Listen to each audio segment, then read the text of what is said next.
Para este año, Dios nos ha dicho que este es el tiempo para adorar, es el tiempo para que brillemos y que descienda su plenitud sobre nuestras vidas. Amén.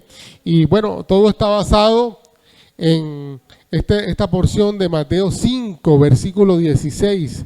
Dice lo siguiente, dígalo conmigo, los que pueden leer, que la luz de ustedes, diga conmigo, que la luz de ustedes alumbre delante de todos, para que todos vean sus buenas obras y glorifiquen a su Padre que está en los cielos. Amén. ¿Qué es lo que Dios quiere aquí? Que la luz de ustedes alumbre delante de todos, para que todos vean sus buenas obras y glorifiquen a su Padre que está en los cielos. Amén. Bueno, y esta porción siempre me gusta compartirles sobre el tema del contexto, porque el contexto nos enseña muchas cosas, por qué lo dijeron, cuándo lo dijeron, para qué lo dijeron. Entonces es importante leer leer y conocer el contexto. Usted sabe, esta porción que leímos está en el Evangelio según Mateo, que eso está en el Nuevo Testamento. Ahora, Mateo era el mismo, o fue el mismo Leví, era un recaudador de impuestos. Ahora, para ser recaudador de impuestos, eso era como en los tiempos de hoy, adquirir una franquicia. Usted cogía y negociaba con el Estado romano, y usted le decía a los romanos, mira, por poner un ejemplo, yo quiero ser recaudador de impuestos, aquí están 1.000 millones de pesos. Yo compro la franquicia para cobrar los impuestos en Jerusalén. Entonces, el Estado romano te daba esa aval, esta autorización, y tú podías cobrar los impuestos. Por eso ellos cobraban más, para que les quedara más ganancia. Y ellos no podían dejar, no, yo lo voy a perdonar, no, porque cada vez que perdonaban a alguien era dinero que ellos perdían, y por eso eran estrictos y eran incómodos. Ahora, un recaudador de impuestos era como un traidor, porque aunque, por ejemplo, Mateo o Leví era un judío también, un hebreo, él estaba trabajando para los que los estaban oprimiendo. Por eso un recaudador de impuestos era como un traidor. No era bien visto ser recaudador de impuestos, los tenían apartados. Entonces, este hombre que recaudaba impuestos, lógicamente debía tener muchos recursos, porque tú no saltas, no, aquí están 1.000 millones de pesos de la noche a la mañana, sino que tenías que tener provisión, dinero, para poder invertir en esa franquicia. Ese era Mateo. Y este hombre, que en un momento fue apartado, que era menospreciado por su propio pueblo, fue el que escribió este evangelio. Y ahora, el énfasis de este evangelio, ¿cuál era? Era que Jesús era el Mesías prometido. Había una opresión en el pueblo de Dios, y el pueblo de Dios estaba esperando que alguien trajera libertad. Un cambio, como, bueno, vale la situación que estamos viviendo en Colombia. La gente está queriendo un cambio, que las cosas cambien, que llegue un gobernante que efectivamente cambie nuestra nación. Pero, lógicamente, nosotros sabemos que los cambios profundos están en el Señor. No podrá llegar el gobernante que quiera, pero si no cambia el corazón de los colombianos, seguiremos repitiendo los mismos ciclos sociales, las mismas luchas, etcétera, etcétera. Entonces ellos estaban también esperando un cambio, pero pensaban que iba a ser un gobernante, y no entendían que era el evangelio de Cristo, el evangelio que venía a transformarlos a ellos. Ahora, ¿cuándo se dijo eso? O cuándo se dijo la porción esta que estamos dando. En el capítulo 5 está en lo que se llama el Sermón del Monte. Fue una etapa ya de la historia de Jesús. Cuando él da este sermón, ya él había pasado por la tentación, ya había sido bautizado, ya había comenzado su ministerio, ya estaba siendo conocido. Y por eso en algún momento ya, o sea, ya en este relato del capítulo 5, ya él había gente que eran sus seguidores. El ministerio de Jesús ya había arrancado, era conocido. Y llega el momento que nos lo relata en el capítulo 5, en el versículo 1, dice, viendo la multitud, subió al monte y sentándose, vinieron a él sus discípulos y abrieron su boca, él abría su boca enseñándoles, diciendo, bienaventurados los pobres de espíritu, comienza a enseñarles. O sea, ¿cuál es la situación? La situación es que Jesús vio que estaban todos sus seguidores, o la gente estaba haciendo, y él se subió a un monte y se sentó ahí. Y ahí comenzó a hablarle a sus discípulos. Y mientras le estaba hablando a sus discípulos, todo el poco gente que estaba ahí, que lo seguía por los milagros, por todas esas cosas, estaba escuchando lo que Jesús le decía y con lo que lo estaba comprometiendo a sus discípulos. Aquí hay dos poblaciones, sus discípulos y la multitud de oyentes. Lógicamente también estaban ahí los fariseos, los traidores y todo eso también estaban escuchando ahí para ver qué decía él, para después ir y acusarlos. Y llega el momento en que nosotros tenemos que reflexionar cuál es nuestra posición. ¿Somos discípulos? ¿Somos oidores o parte de la multitud? O en el peor de los casos, bueno, estoy ahí para ver qué dice, para criticarle que eso no es así, que eso es falsa doctrina. Yo no sé cuál es tu posición. Espero que todos estemos dentro de la posición de ser discípulos. Entonces, si tú estás en la posición de ser discípulo, esta porción de la que estamos enfatizando hoy, que es Mateo capítulo 5, versículos 14 y 15, y aún el 16, esta porción es para ti. Cierra tus ojitos ahí un momentico y di conmigo, esta porción es para mí, es para mi corazón. Y abro mi corazón para que dé buen fruto. En el nombre de Jesús, amén. Entonces mira, esta porción que es para ti, Jesús nos dice quiénes somos. Pero antes quiero decirte algo, antes de que él suelte esta bomba que está aquí en estos dos versículos, bueno, quiero comenzar desde el 13, Jesús les dijo a sus discípulos, bienaventurados son. Y comienza a explicarles por qué eran bienaventurados o cuándo eran bienaventurados. Son afortunados por estar aquí, por estar escuchando y por estar siguiéndolo. ¿Cierto? Yo creo que le diga al que está al lado tuyo, tú eres un bienaventurado. Javier, tú eres un bienaventurado. Amén. Tú eres una bienaventurada, Doralba. Amén. Entonces, les estaba diciendo a ellos, pero mira esta parte que eso suena chévere, ¿verdad? Yo soy un bendecido, yo soy un bienaventurado. Bienaventurado es doblemente bendecido. Entonces, mira lo que dice el versículo 10. Esta parte sí como que no nos gusta mucho, pero está ahí y tenemos que leerla.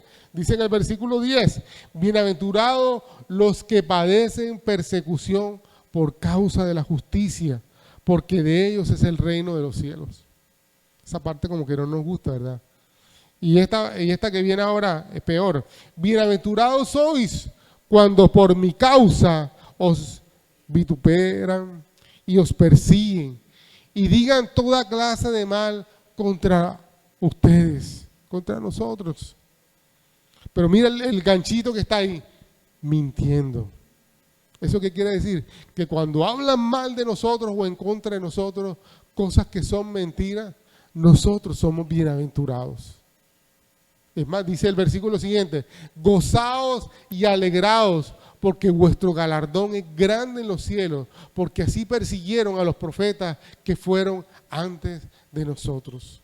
Entonces, ¿qué quiere decir eso? Amado, el seguir a Cristo, el ser su discípulo, eso genera también que vamos a ser perseguidos, que vamos a ser calumniados, que se van a hablar cosas que a veces no quisiéramos de nosotros. Pero eso hace parte de eso. Yo te digo, por ejemplo, ahora con este tema de la campaña presidencial, no voy a hablar de los dos que van para la segunda vuelta. Y usted sabe todo lo que ha pasado en estos días. Pero, por ejemplo, al pastor John Milton, yo he visto en las redes la cantidad de insultos que le lanzan. Paraco, vendido, ¿cómo es que le dicen? El pastorcito mentiroso, un poco de cosas. Amado, yo lo veo, yo digo, definitivamente para estar en esto hay que tener el cuero duro. A mí me hubiera dado duro eso, yo hubiera cancelado las redes, pero él sabe que eso es parte de su llamado. Eso es parte de su llamado. Y yo te voy a hablar en el contexto de lo que ha pasado la última semana. Los petrovideos esos. Amado, ¿cuánto? Más de uno hubiera entrado en crisis. Incluso lo que dijeron de los cristianos. ¿Cierto? Es triste lo que se dice ahí, como nos tuvieran como menos. Por eso nosotros siempre estuvimos alentando a que la gente votara por el candidato cristiano, por el pastor John Milton, porque estaba esa actitud a menospreciarnos. Y la burla con nosotros porque somos menos pueblo, porque somos menos gente, como está pasando. Pero eso hace parte, yo tengo una noticia, eso hace parte de lo que Jesús dijo que pasaría con nosotros. Así que cuando pasa contigo, que te tienen abierto por una cosa, ¿no? Ya desde que yo me convertí ya ni me llaman, ni para la fiesta, ni para... Gloria a Dios. Eso hace parte del seguir a Cristo. Yo les he contado que hago parte de un chat, bueno, de varios, pero hay uno en particular que era de mis compañeros del colegio, cuando yo era pachorrón y andaba con todos para arriba y para abajo, pero desde que yo me convertí, ni una llamada, ni me escriben, ni nada. Y yo los veo con la foto, se reúnen por aquí, se reúnen por allá. Pero yo entiendo que ya mi estilo de vida no es cómodo para algunos, ¿me entiendes? Yo sé que como dicen por ahí, ya tú no vas a poner para la botella, ya tú no vas a no sé qué cosa, ya tú no vas a entrar en todo. Entonces ya se vuelve uno como incómodo, ¿entiendes? Y hay gente que también va a hablar mal de ti por esto. Recuerdo una vez que creo que Mateo fue a hacernos una vuelta al corresponsal bancario y llevó un suéter que hablaba algo de la iglesia. Y de pronto hubo alguien que le dijo, mira, y le hizo un comentario, sí, porque roban no sé qué cosa. ¿Y quién es el pastor de allá? Y él dijo, mi papá. Y él estaba como que se le salía pero el karateca, el chuki karateca, entonces, pero bueno, se quedó quieto pero eso pasa, eso pasará. ¿Cierto? Cuando estamos siguiendo al Señor, nos inventarán cosas. Pero lo importante es que sean mentiras. ¿Me entiendes? Y a veces nosotros, no sé por qué voy a decir esto, pero a veces, en una época, yo sabía que decían algo malo de mí por allá en el colegio de Mateo. Entonces yo me iba para el colegio a aclarar todo y a mostrar que eso no era verdad. ¿Y sabe qué terminaba haciendo? Enredando todo más. Pero cuando yo entendí que eso hacía parte del paquete de seguir a Jesús, yo me tranquilicé. Y cuando dice la palabra que mía es la venganza, o sea, a Jesús, a Dios es el que se va a encargar de defendernos en esos lugares. Ese es problema tuyo, Señor. ¿Me entiendes? Entonces van a pasar muchas cosas en nuestra vida desagradables, pero hace parte del seguir a Jesús. Ahora, a pesar de todo eso, Jesús les dice, ustedes son la sal de la tierra.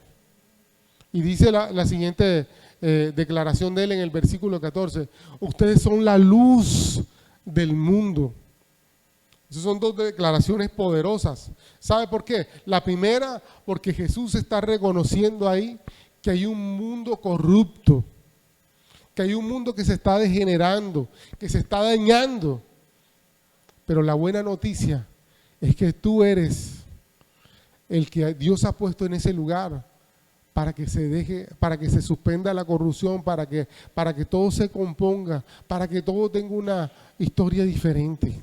¿Sabe? Yo vi esto de la sal, y bueno, lo de la luz también, tiene un lado positivo y un lado negativo, Por ejemplo, cuando la carne se va a dañar, o sea, en esa época no había nevera ni nada de eso, ¿cuál era la forma de conservar? Con la sal. Todavía hoy, ¿cierto? Hay gente que coge la sal, la carne, le pone sal y la ponen al sol a orearla para que les dure más y todo eso. Pero en esa época, esa era la forma número uno de conservar las cosas. Y número dos, era una forma de traer sabor a la carne, a lo que le ponían la sal, ¿cierto? Cuando tú pruebas un sancocho, te puedes dar cuenta si le pusieron sal de más, de menos, o si está en su punto. O sea, la sal influencia, aunque tú no la veas. Y Dios le estaba diciendo, Jesús le estaba diciendo, ustedes van a influenciar, aunque nadie puede identificarlos, los lugares donde están. Hace algunos años, cuando comenzó a venir acá el señor Lambis, un día hablando, él me dijo, no hay nada más corrupto y más malo que la política. Y yo pues sí, eso siempre me ha dado vuelta en la cabeza. Pero cuando uno ve los escenarios, esos como los que pasó esta semana, uno dice, sí es verdad lo que decía el señor Lambis, o lo que dice el señor Lambis. Cuánta maldad, cuánta corrupción puede haber en ese medio. Pero entonces, ¿eso qué quiere decir? Que como ese medio es corrupto y malo, los cristianos tenemos que estar al margen de todo eso. No, estamos llamados también a ser sal en medio de todo eso. Por ejemplo, conocí hace algunos meses, en medio de todo esto, de la campaña del pastor John Milton, a una chica que está haciendo sus estudios. Bueno, ella estudió Derecho, pero está haciendo su práctica en la Corte, allá en Bogotá. ¿Y sabe qué nos compartió ella con tristeza? La orden es eliminar todas las expresiones que tengan que ver con Cristo de los fallos judiciales. Incluso cuando son sentencias o cuando son acciones de tutela contra las iglesias, no se mencione nada de lo que tiene que ver con el nombre de Jesús ni nada de eso. Hay un afán por borrar todo eso. Y ella lo decía con dolor. Y ella ha preguntado, Señor, ¿y yo qué hago aquí? Precisamente, Dios te puso en ese lugar para que tú seas sal en medio de toda esa corrupción, en medio de todo lo que se está moviendo. ¿Sabe? También conocí hace años una persona, ella es manicurista, y la llamaron para que trabajara en un salón en Boca Grande, muy conocido. Y ella estaba ilusionada porque iba a ser el lugar donde iba a ganar suficiente provisión para su familia. Y cuando llega a ese lugar y se dio cuenta de la cantidad de presiones que había, sexuales, todo esto de la homosexualidad, de la prostitución que se manejaba en esos lugares, ella llegó llorando, donde un anciano de la iglesia y le dijo, mira, ora porque yo quiero salirme de ese lugar. Y el anciano le dijo, mija, ¿tú estás vendiendo droga? No, pastor. ¿Tú estás participando en eso? No, pastor. ¿Tú te gusta lo que estás viendo? No, pastor. Entonces le digo, entonces tú eres la persona para ese lugar. Tú eres sal en medio de ese lugar. Y efectivamente ella logró invitar a algunos de los peluqueros que iban a ese lugar, los invitó a la iglesia, ellos llegaron, algunos se convirtieron, otros se fueron, pero ella pudo ser testimonio en ese lugar de lo que era Cristo Jesús en su vida. Una vez me cuenta que llegó uno de estos peluqueros y fue porque tenía un compromiso, iba a peluquear a alguien, a peinar a alguien, y después que terminó de peluquear, ella mientras él estaba arreglándole el cabello, ella estaba arreglándole las uñas. Pero hubo un momento en que ella paró y dijo, espérate un momentico, yo siento, perdónenme, pero yo siento orar. Y oró por la persona que estaban arreglándole el cabello y levantó la mirada y lo miró y le dijo, fulano, te lo he dicho siempre, Jesús te ama, Dios tiene un propósito contigo. Entonces comenzó a predicarle ahí. Y el tipo le dijo, cállate, cállate, cállate, cállate, y se le salían las lágrimas. Y terminó de peluquear y le dijo, ¿sabes una cosa? Si tú no me dices eso, yo vine a terminar el trabajo y de aquí, y le mostró el bolso, mira lo que iba a hacer, se iba a suicidar. En medio de ese lugar, esa persona fue sal y luz. Sal y luz. No importa que se burlen de ti, como estamos viendo, no importa que la gente no te reciba. Es que por el hecho de que tú no vas a llegar como hacíamos nosotros antes, cuando yo me convertí. Vecinos, vengan que les voy a predicar el evangelio. Más rápido se escondían. Vecinos, vengan que les voy a evangelizar. Menos. ¿Me entiendes? Tienes que ser de influencia como la sal. Acercarte a ellos. La sal, para que pueda ejercer su función, tiene que estar en contacto con la carne. Tú no puedes decir que la sal la pones ahí en el mismo cuarto y la carne por un otro lado y la carne se tiene que conservar. No, tienes que mezclarlo para que la sal pueda ejercer su función. La sal está llamada a eso. ¿Entiendes? Acercarte a la gente. En una época, por esos conceptos de religiosidad y de tanta cosa que había, uno le iba a predicar a uno de estos homosexuales o a alguna de las peladas que eran prepagos y todo eso, y la gente, no le prediques, te vas a contaminar. Pero es que la sal es eso, tiene que acercarse a ellos y compartirles, ser de influencia para ellos. Y lo mismo, eso tiene que ver con la sal, pero la luz es un elemento de dirección. Pues tú te recuerdas los faros en las playas o en las islas, ¿cierto? Hay una boya o un faro, ¿para qué? Para que los barcos en medio de la oscuridad puedan guiarse. Ese es otro tipo de influencia, ¿cierto? De dirección. Dios te ha puesto en lugares donde tú estés para dar dirección, para mostrarles el camino. Lógicamente el camino no eres tú, el camino es Cristo.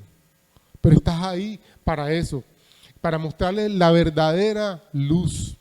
Ahora, para eso necesitas ser visualizado. La gente no solamente tiene que sentirte como la sal, sino también tiene que visualizarte. Tú crees que no, pero los vecinos, tus compañeros de trabajo, tienen los ojos puestos en ti. ¿Cómo te comportas? ¿Qué haces? ¿Cómo reaccionas? En estos días me estaba viendo una película, se llama, por cierto, la recomiendo, se llama Garra. Y sí, a mí no me gustan mucho las películas de él pero entonces yo estaba como reacio a ver la película, pero tienen buenos comentarios, entonces me la vi. Yo creo que es la mejor película que he visto de ese tipo. Pero entonces en la película esta de Garra, la gente cómo jugaba con su historia. ¿Me entiendes? Él era un basquetbolista y me perdonan los que no se la han visto, que les voy a adelantar algunas cosas, pero el muchacho tenía un pasado difícil y era agresivo. Y entonces cuando estaba jugando baloncesto, estaba en los partidos, había alguien que sabía cómo dar exactamente el punto débil de él. Y lo sacaba, lo desconcentraba y fíjate, y él estaba ahí en ese lugar, se llama Joe Cruz, y él estaba en ese lugar para ser visto por los demás. Y un solo error lo descalificó. Y porque el otro estaba apoyándolo hasta que peló el cobre. Pero todos los demás estaban ahí mirando. Y lo mismo pasa con tu vida, ¿cierto? El enemigo está ahí, dándote en el área en que tú eres débil. Y el problema no es que caigas, es mira todo, porque si te tropiezas, Dios vuelve a levantarte. Si te arrepientes. ¿Me entiendes? El problema es que los demás están mirando, como en el caso de los discípulos. Jesús hablándole y todo el mundo mirándolos para ver si cumplían lo que Jesús les había dicho. Entonces así estás tú, ¿me entiendes? La gente está mirándote a ver si es verdad que eres cristiano. La gente no va a entender, pero es que sí, pero es que tuvo un momento difícil, es que tenía problemas en su casa, es que nadie va a explicar nada. Y eso que era cristiano, y eso que es cristiano, mira cómo se porta, mira cómo reacciona. ¿Me entiendes? Eres visible. Y Dios, a través de su palabra, te está diciendo, tú eres sal y tú eres luz. Y te están viendo. Y te están viendo. Y están esperando de ti dirección para sus vidas. Aunque no te digan nada, pero están esperando dirección para tu vida. Yo te digo, todos esos amigos que no me invitaban a ningún lado, que no me llamaban, amado, cuando vino la pandemia, Pacho, ora por mí. Y cada vez que tenían un familiar enfermo, Pacho, tengo un primo en UCI, ora por él. Pacho, ahí sí, ¿me entiendes? Porque la gente no te va a buscar cuando crees que está bien, sino cuando está mal. Y en ese momento preciso, ahí vas a estar tú para darle respuesta a sus vidas. ¿Me entiendes? No es en todo el tiempo, es el momento preciso cuando ellos necesitan. Ahora, ser la luz del mundo nos da una gran responsabilidad. Jesús dice en Juan capítulo 1,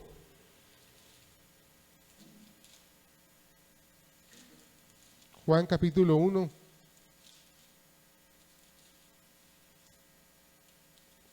dice, versículo 4, en él estaba la vida, y la vida era la luz de los hombres, y la luz en las tinieblas resplandece, y las tinieblas no prevalecieron contra ella. Y hubo un hombre enviado de Dios, el cual se llamaba Juan. Este vino por testimonio, para que diese testimonio de la luz, a fin de que todos creyesen en él. No era él la luz, pero sino para que diese testimonio de la luz. Jesús, y también en Isaías, en el capítulo 9, dice que el mundo estaba en tinieblas, pero en el versículo 6 dice, un niño fue dado, o sea, en medio de la oscuridad, al pueblo de Israel se le habló de alguien que sería el Salvador. Ese Salvador, ese que es la luz, es Jesús. Pero ahora Jesús, en Mateo capítulo 5, versículo 16, ¿qué nos dice? Ustedes son la luz. ¿Y cómo así, pastor? Bueno, es como la luna. Yo lo entiendo como la luna. La luna por sí sola no tiene luz. La luna refleja y alumbra por el sol. Refleja al sol. Yo podría decirte, Jesús es el sol. Es el sol y nosotros somos como la luna. Lo reflejamos a Él. Y por eso podemos alumbrar y reflejar a otros. Ahora, eso es una gran responsabilidad. La gente está viéndonos a nosotros. Ser cristiano, ¿qué es? Es ser como un Cristo pequeño. Entonces, cuando la gente te ve a ti, que dices que eres cristiano, está viendo a un Cristo pequeño. Y la gente no te perdona una, así como no nos va a perdonar a nosotros. Sí, pero es que por ejemplo, yo veía a la gente que son públicos. Bueno, por ejemplo, ahora con el tema de la elección del pastor John Milton. Si decía tal cosa, sí, pero es que tú eres cristiano y eso que tú no sé qué cosa. Sí, puede fallar, es un hombre y tiene sus posiciones. Yo, por ejemplo, una vez estábamos hablando en una reunión pequeña y había alguien que estaba ahí y decía, sí, pero es que en Cartagena, un ejemplo, algo que pasó en las elecciones pasadas, en Cartagena pusieron un letrero que hablaba de Colombia justa libre y resulta que la persona que ofreció su terraza para poner el letrero tenía un árbol, pero el árbol no dejaba ver la pared. Entonces, ¿qué hizo el tipo? Cogió y ramajeó el palo de ese lado para que quedara la pared y puso Colombia justa libre, Mi hermano, me han llamado de Bogotá, unas personas que me conocen. Mira, y esos que son cristianos y cortan un árbol así, que no sé qué cosa. O sea, Y yo que tengo que ver con que en Cartagena cortaron un palo y pusieron un letrero. Porque si fuera atacándome a mí por lo que hizo otra persona. Y habla con John Milton. Y John Milton, ¿qué tiene que ver con que un hermano allá limpió su pared para poner letrero y cortar las ramas? Pero así somos. Y así es el mundo contra nosotros. ¿Me entiendes? Yo no sé si le dijeron nada al tipo, pero así pasa, ¿me entiendes? También nos podemos equivocar, pero eso no nos hace menos cristianos. ¿Me entiendes? Estamos en el proceso, nuestras ideas. Hubo una reunión también, yo estaba en muchas capacitaciones y hay cosas que yo no estaba de acuerdo. Y cuando me explicaron, eso se llama cosmovisión bíblica. ¿Por qué la Biblia tenía esa posición y por qué teníamos que defenderla? A mí me entró en reversa. Yo duré mi tiempo, Señor, yo no puedo entender cómo es, pero tú lo dices y así tiene que ser. Entonces hay posiciones que a veces tenemos, son bíblicas, pero no nos gustan. No nos gustan. Te voy a poner un ejemplo. Estaba en República Dominicana y se habló de la pena de muerte. Entonces, ¿cómo es posible? Creo que no me acuerdo creo que estaba Bush, y Bush es de familia cristiana.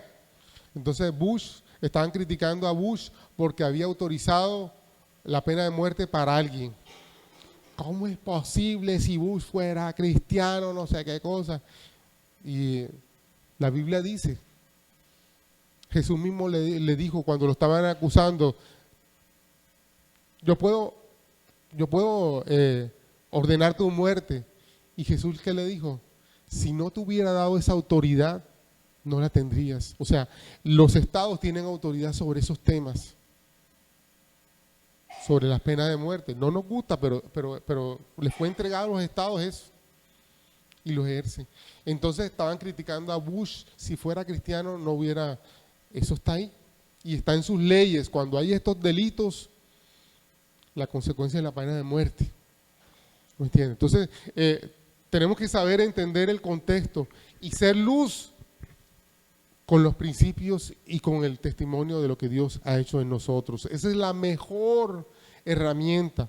Tú podrás querer discutir, convencer a alguien, mira, es que en Juan, no sé qué, pero si la persona no ha visto eso en tu vida, no te va a creer. Puedes saber mucha Biblia, pero la gente te va a creer es lo que ve en tu vida. Por eso, una persona madura es aquel que aplica la Biblia. No cuánto sabe, sino cuánto aplica de la Biblia.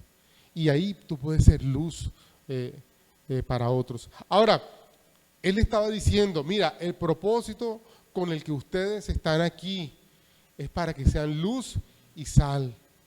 En Isaías también dice que nosotros fuimos creados para su gloria, para darle gloria a Él. Si lo que haces en tu vida no glorifica a Dios, está fuera del propósito de Dios. Y parte de todo eso es ser luz y ser sal. Y sabe una cosa, eso nos baja del pedestal que tenemos, porque muchos de nosotros creemos que todo existe para ¿cómo decirlo? Para alabarnos a nosotros mismos, para recibir nosotros la gloria. Y no. Cuando Jesús le dice, ustedes son la luz y la sal, y eso glorifica al Padre, ¿quién es el centro de todo lo que hacemos? ¿Quién? El Padre. El Padre. O sea, tú estás aquí no para resolver tus problemas. Perdona que yo te lo diga, ya a este nivel, la multitud se acercaba porque quería que fueran sanos, le dieran, pero el discípulo al que Jesús le está hablando ya no está ahí por resolver su problema, está ahí para glorificar al Padre, no para satisfacer sus necesidades. Eso, el propósito no es egocéntrico. O sea, Señor, aquí estoy, busco a Dios para que Dios me resuelva el problema. Ya en esta etapa de mi vida, yo estoy buscando a Dios para realmente glorificar al Padre. Porque por mi fuerza yo no puedo hacerlo. Entonces yo necesito acercarme a Dios. y glorificar al Padre. Ahora, como consecuencia de eso, no quiero desanimarte, porque como consecuencia de eso que dice la palabra, buscad el reino de Dios y toda su justicia, y todo lo demás vendrá por añadidura. ¿Me entiendes? Entonces, tú estás enfocado en glorificar a Dios, ser su sal y ser luz. Y como consecuencia de eso, Dios resuelve los problemas. Pero ya no es la prioridad. Ya no es la prioridad. Ay, Señor, no me has dado la plata que necesito para pagar la luz. Señor, ¿será que tú te acuerdas de mí? Pero cuando yo estoy enfocado en glorificar al Señor, la plata para pagar la luz llega. ¿Me entiendes? Ya no, eso no me quita el sueño. Yo sé que tú, Señor, tú vas a proveer de donde sea. Quiero hacer un paréntesis aquí, algo que nos está pasando a nosotros ahora. Amado, y voy a abrir mi corazón, económicamente ha sido el peor año para mí. Tal vez porque ya hay muchas cosas que he ido cortando de mi trabajo secular y me he enfocado más en el tema ministerial. Ha sido de pronto el peor año económicamente para mí. Pero mi provisión no viene de ahí.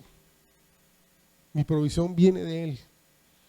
Y tal vez algunos saben, otros no. A Mateo le dieron le aprobaron el intercambio en Francia. Y él mismo desde principio de año decía, papi, pero yo los veo a ustedes que están como apretados, como si yo para qué me voy a poner. Y nosotros vamos a creerle a Dios. Vamos a creerle a Dios. Y Milena tiene unas expresiones como fuertes, pero son de fe.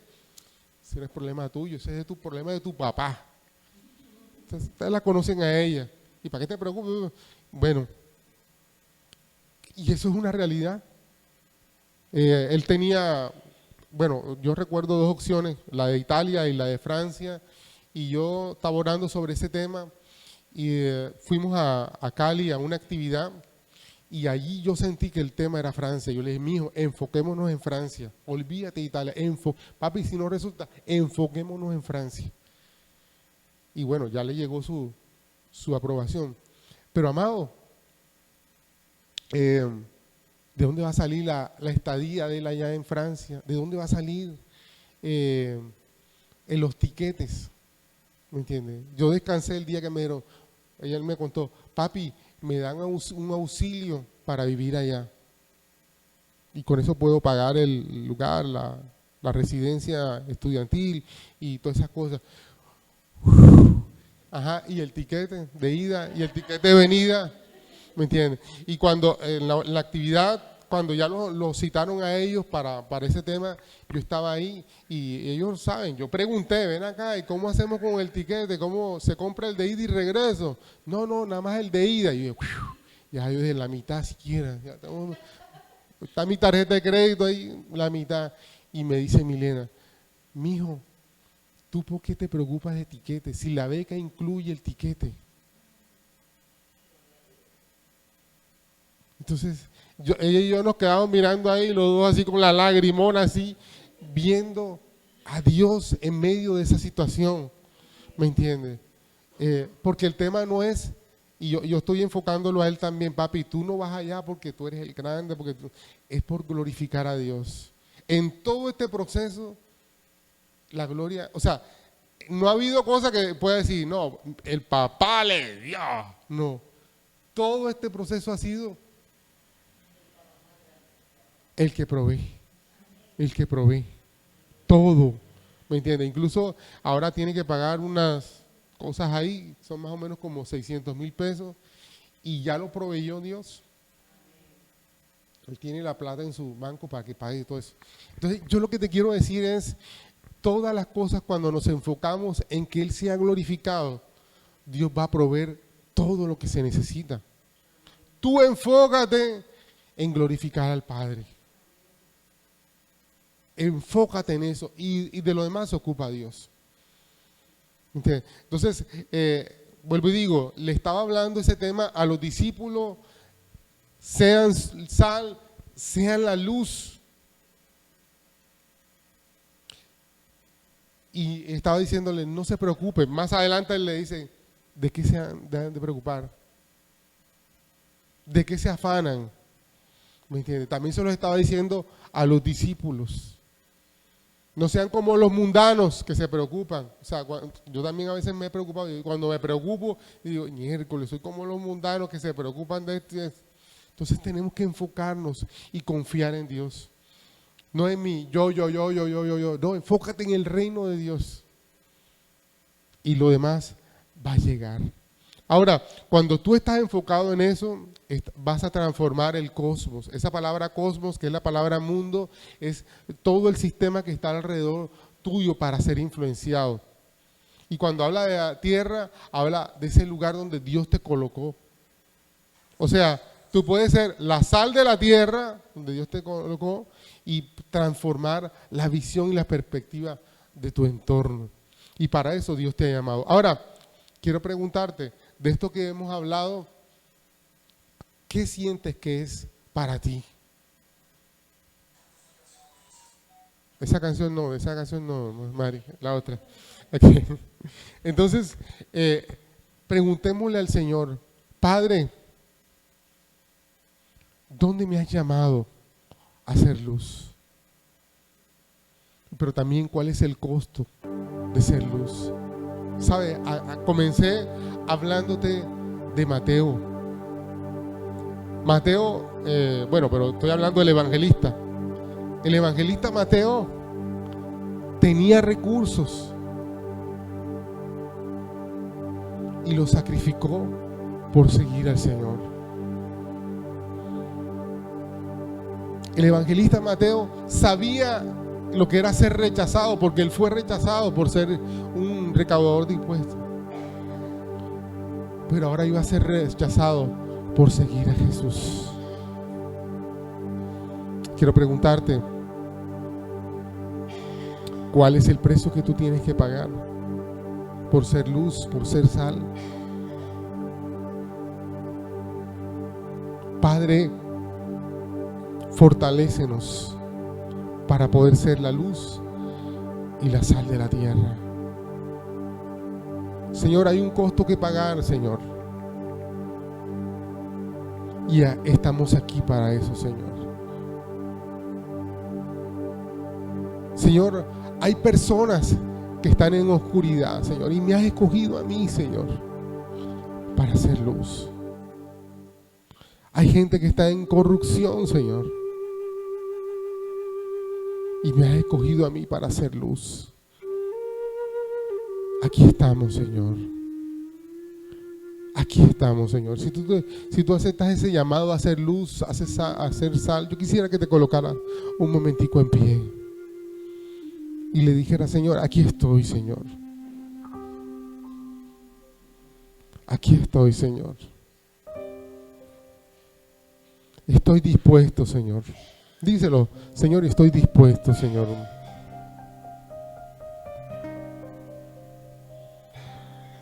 Estoy dispuesto, Señor. En el nombre de Jesús, acepto mi llamado, Señor. En el nombre de Jesús. Amén. Y amén. Y bueno, a los que están en la transmisión, los saludo, los bendigo.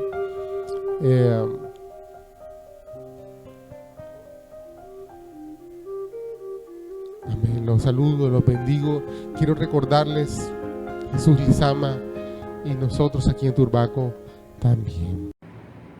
Si te gustó este mensaje, si lo has disfrutado tanto como yo, recuerda, suscríbete a nuestro canal, darle like al mensaje y activar la campanita de las notificaciones. No te pierdas lo que Dios está hablando para cada uno de nosotros a través de Comunidad Cristiana de Fe y Esperanza en Turbaco. Síguenos.